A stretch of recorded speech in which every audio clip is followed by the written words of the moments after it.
back to the Silverdome here in Pontiac, Michigan, and strapping himself in and firing that one up is Troy Washkow in the Persuader. Now, Mike, let's talk about the distance and the track and the kind of surface we have here tonight. 200 foot of track. Very good tacky type track. I think tonight we're going to see this track maybe get a little bit loose towards the end of the class. The guys that's got the later numbers will probably not be in as good a shape as the early numbers. Now, Troy's setting out with one Allison. Now, it's a fuel-injected, alcohol-burning Allison. He's tough. He's a very tough competitor. But he's going to be going up against some twin-engine Allisons, some triple-engine tractors, so he's really going to have to make the most of the first pass. And as you say, the early competitors could have the advantage because of the makeup of the track. It's very possible. The track that put in dried out a little bit, made a little pass on it earlier. It looked like it was going to break up a little bit. We're just going to have to wait, maybe run 2 or 3 vehicles and get a good idea of what's going to happen. Now let's talk about the sled and the weight of the sled. How much weight is back there? Well, the basic sled weighs about 40,000 pounds. It's transferring 30,000 pounds from a rolling weight to a dragging weight. What you're going to see tonight, though, is that 6-pack of Budweiser will be going up that ramp extremely fast, transferring it from a rolling weight to a dragging weight very quickly. Big horsepower tractors, it's going to take a lot to stop them tonight. Rolling 6-pack, and Troy Washkow will try to be the first to pop the tops and see if he can't get it the length of this 200-foot track. This young man is a senior in high school in Iowa. Oh, my goodness. Well, he's got it fired up now, and here we go. First pull of the night.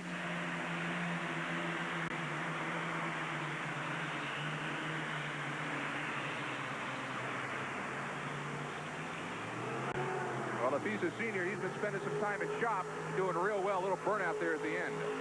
Well, he transferred the weight very, very quickly. The weight was almost to the top at about the 125-foot mark.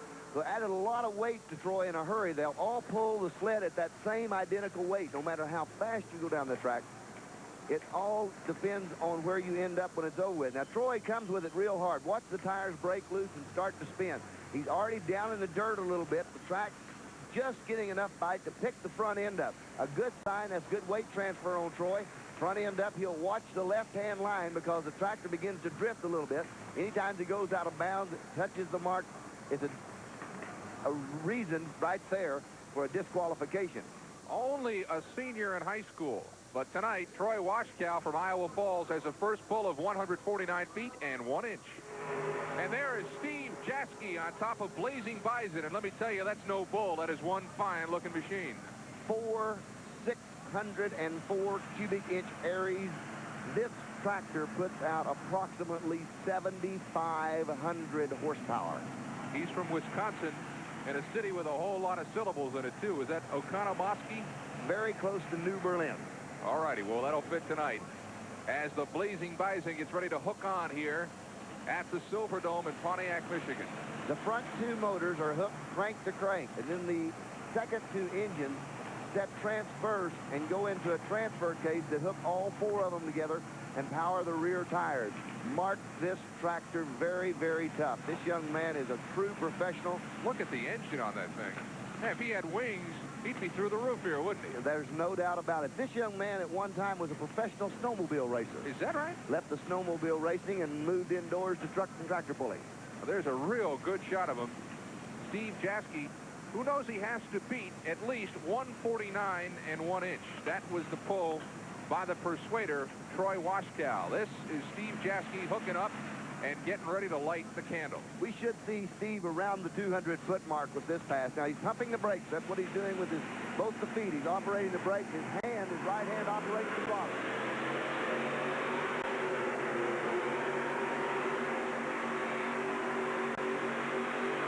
Whoa!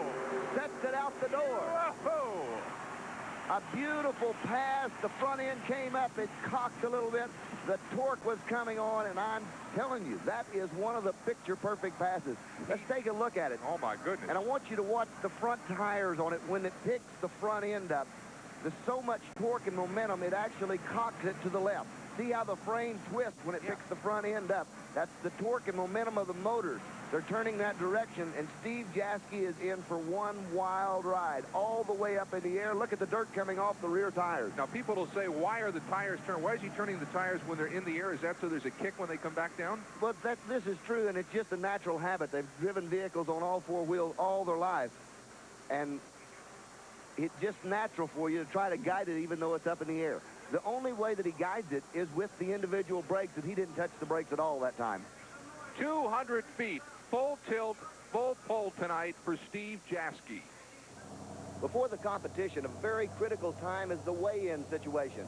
Now, the 6,500-pound super modified class, and the vehicles cannot weigh over 6,500 pounds. Very critical point. No cubic inch limitation and no limitation on the horsepower, but the limitations come in on the weight bracket. So each vehicle that goes to the sled tonight is weighed before the competition. A set of portable scales is set up either in or outside the arena, and all the vehicles will cross the scales and be weighed before the competition. 70 pounds. Well, the 70 pounds heavy on this one, so they'll have to pull a weight off of it. The 6,500 pound is the mark, and you cannot go over that. Any over 6,500 pounds is added weight, it adds to the traction, and it makes you perform that much better. Tonight's action is brought to you by Rizlone. Next time you change your, pour in a quart of Rizlone and let your engine roar. Top Gun, here is the Top Gun. That is not Tom Cruise in the saddle, that is Ron Washkow. And if you think that sounds familiar, well, he is related to Troy Washkow. I would think that's Papa. Two 1,710 cubic inch Allison aircraft engines. Now there's 24 spark plugs per engine. It has two ignition systems.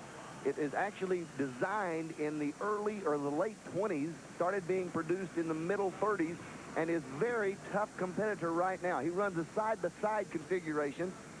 You're going to see him stair step. The stair step seems to give a little more balance to the tractor.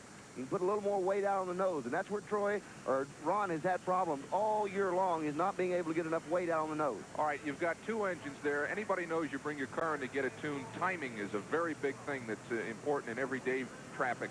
What about for this? The timing has got to be perfect on both, doesn't it? Well, a lot of times the guys will set them maybe so they're firing 90 degrees apart. Well, let's see if it works here.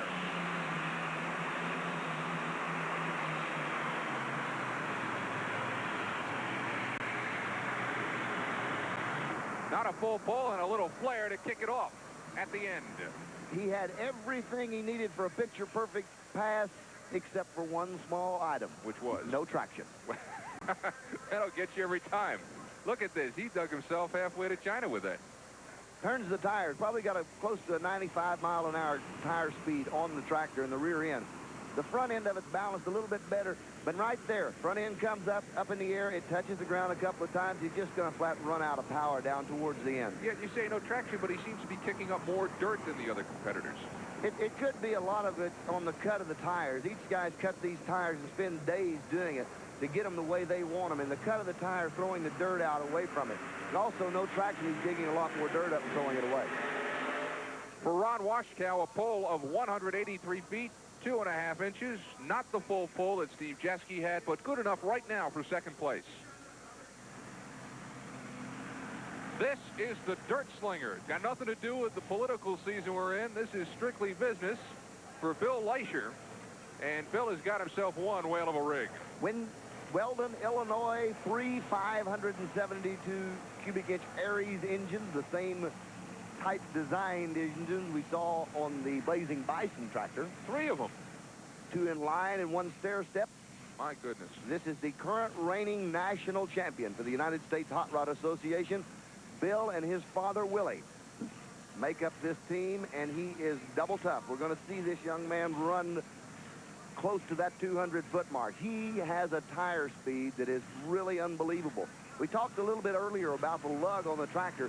Bill has them cut almost down to nothing, and that enables him to get up on top of the track. He's got the green flag, and here we go!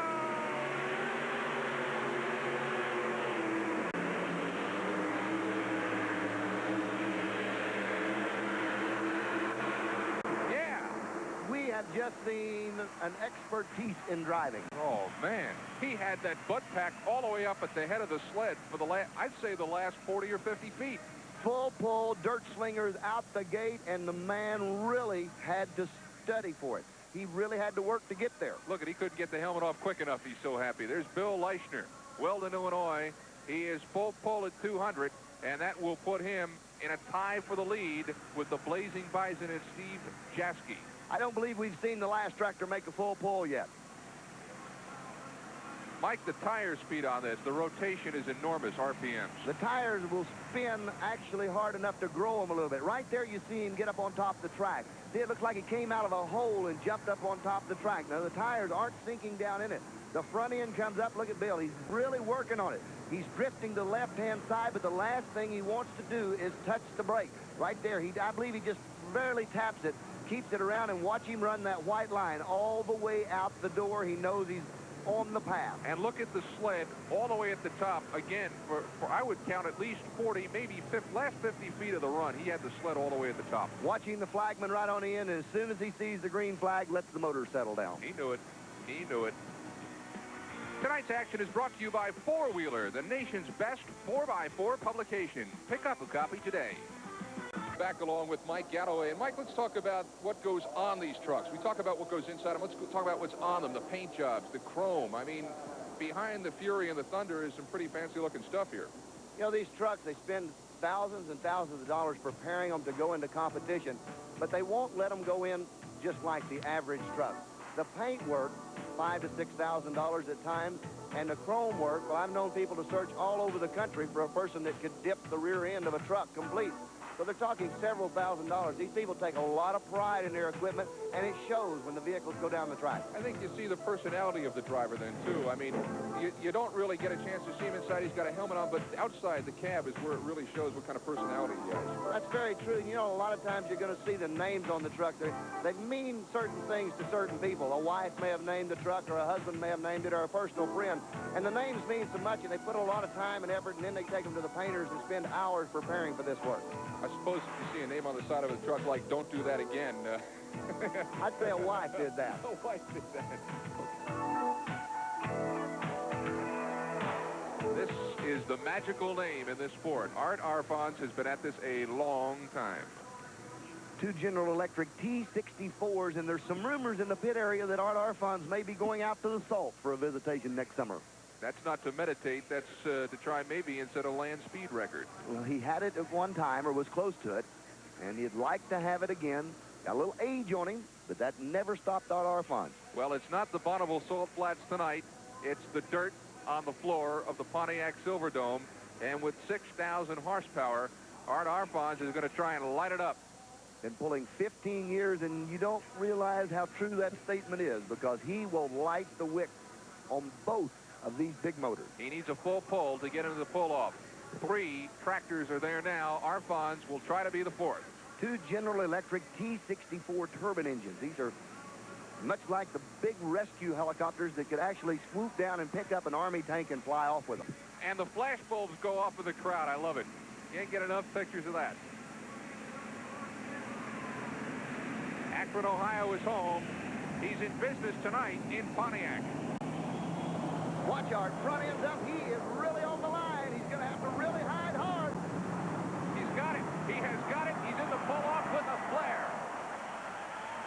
Ken Brew, this man went out tonight faster than any tractor we have seen up to this point. I would venture to say that he was probably running 25 miles an hour as he went out with a full pull. It was as quick, as you say, as anybody has gone out down that track. It was one last check from Dusty, and Art just lit the candle. Look at the smoke coming out of that, too. There you see it, acknowledging the crowd. 200-foot, full tilt, full pull. Art Arfons joins the pull-off. All right, here is who has made the big show so far, the tractor pull-off so far. Every one of these, all 4, have had 200 full pulls, 200-foot full pulls. Steve Jaffe and Blazing Bison, then the Dirt Slinger, then Milt Bergman and new and improved Rambunctious, Art Arfons and his Green Monster, and now Milt Bergman is going to try and recapture the Rapture and see if he can't join himself and those 3 others in this Rambunctious 2. 2 basically stock V12 Allisons, and the first tractor that Milt started to campaign throughout America had 8 engines on it, and he set out front. They were 8 basically anything you could find type motors. They were junkyard Pontiacs, Oldsmobiles, Cadillacs, and he'd strap them in there. If he broke one of them, he just dropped it off and put another one in. Then went to an Allison with 3 Buicks on it, and now the twin Allison.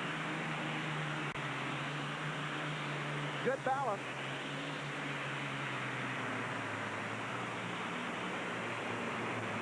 Not this time. Just a little short on power from Milt Bergman with the twin Allisons. Now you got to stay with us because the pull-off is coming up next. All 4 of these tractors are going to be in a pull-off. It's coming up here from Pontiac, Michigan in just a moment. Well, Mike, before every pull-off, I guess you got to reload, and that's what they're doing now, adding a little more weight. When you have 4 tractors that are as tough as the ones that we have qualified for this pull-off, adding more weight becomes mandatory, and we're putting 2,000 pounds in the center of the box. And not only that, but we'll see the box go up the ramp even quicker this time than it did the time before. All 4 tractors have gone the full 200 feet. And the first guy to do it is the first guy up in the pull-off, the Blazing Bison, Steve Jaffe behind the wheel. Steve Jaffe buckles in, and here's a young man that's really a tough competitor. He and his father read a track about as well as anyone in the country. Well, he was the first one tonight to go the full 200 feet. He's hooked up, visor down, waiting for the green flag. He's got it. Sled is much heavier this time around. They're going to try to stop it.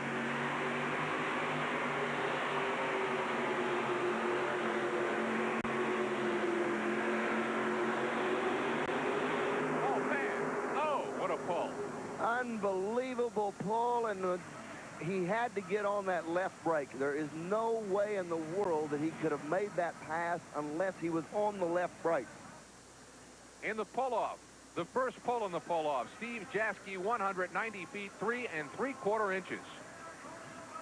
And there is Steve. And his father, Bud. And they're studying the track, seeing what the tractor did, what kind of mark it laid down, what it did, and they'll go over all of this so that at a later date they get on another track like this, they'll know what to do.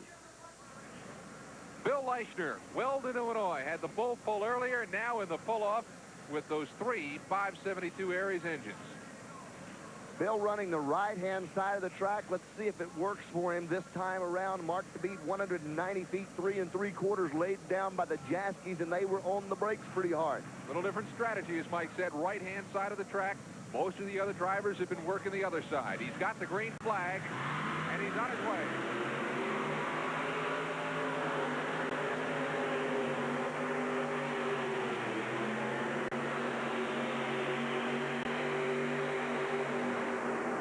Drift at the end. Good pass for Bill. Excellent hook all the way around. He studied the track well. I think he made a wise decision at the time he went to the sled to run that right-hand side of the track. Looks like it may have proved very successful for him. Easing on it. Now opens the throttles up. The tires begin to grow a little bit, trying to get that kind of tire speed out, front end up in the air. The motor's working the max that they possibly can, and Bill's on for a fine ride. Good balance on the tractor, just about right. Drifts off a little bit. It'll come across track now, trying to gain all the momentum he can for that last right on the end of it, trying to get it out. Well, the mark to beat was 190 feet, 3 3/4 inches. That's what the Blazing Bison had, but the Dirt Slinger comes up almost 10 feet short. 180 feet, 4 inches for the Dirt Slinger in the pull-off. Next up is mighty Milt Bergman. Had the full pull earlier, qualifies for the pull-off with Rambunctious, new and improved Rambunctious. In fact, they had to wheel him out here a little while ago and refuel. Milt, very strong, very concentrating on what to do. He's looking at one thing, and that's the end of that track. Right now, he can do it. Here he goes, new and improved Rambunctious.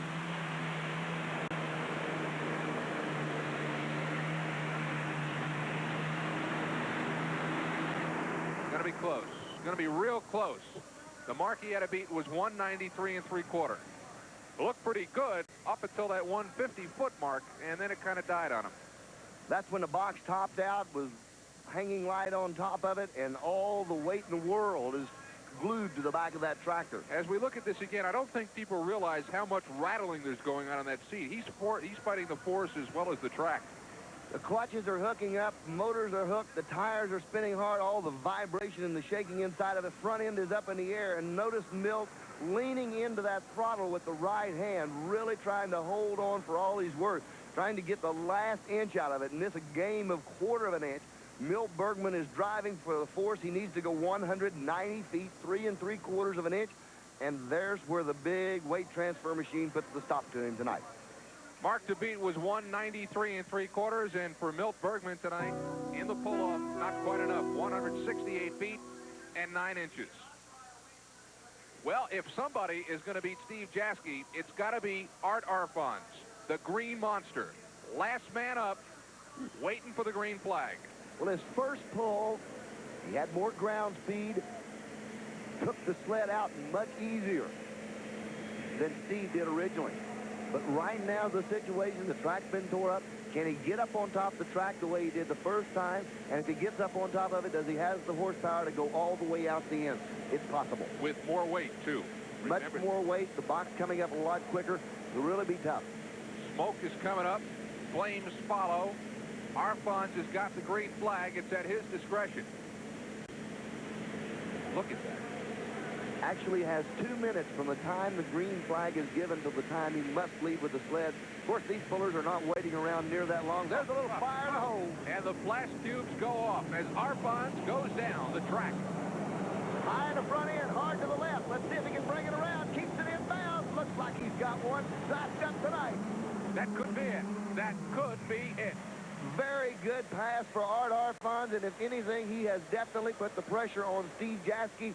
He noticed the movement with the hands. He calls for a pull-off tractor. The big turbines got a little heat in them. That'll be all of them for the night. Tires are really gaining a lot of speed. He's on the ground for about the first 50 feet. Then he hooks up hard. The front end sticks right up in the air, and Art goes to the left-hand side of the track. And when he does that, touches a little bit, and I think that probably saved him from going out of bounds. But the front end is back up in the air. He rides the sideline. Left-hand side, once again, has proved very successful for all the pullers, and Arfons does a tremendous job. Art Arfons had to beat 190 feet, 3 3/4 inches. Art Arfons in the pull-off tonight in the Green Monster.